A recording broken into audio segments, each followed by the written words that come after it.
item? He's lying.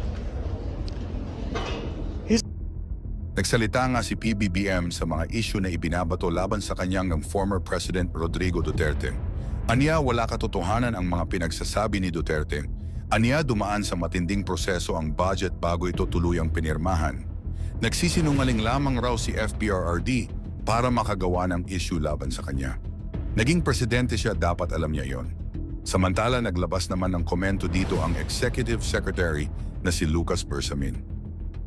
Some quarters, including a former president, have maliciously peddled fake news about President Marcos having signed the GAA of 2025 with certain parts of the enactment purposely left blank to enable the administration to simply fill in the amounts like in a blank check.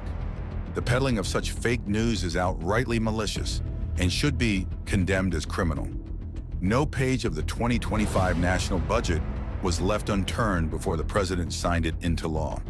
All 4,057 pages of its two thick volumes were exhaustively reviewed by hundreds of professional staff from Congress and the Department of Budget and Management.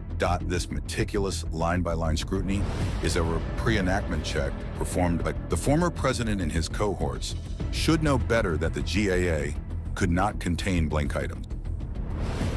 He's lying. He's a president. He knows that you cannot pass a GAA without with a blank. He's lying.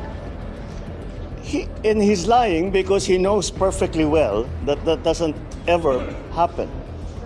Sa kasaysayan ng buong Pilipinas, hindi pinapayagan na magkaroon ng item ang GAA nang hindi nakalagay kung ano yung project at saka ano yung gastos, ano yung pondo.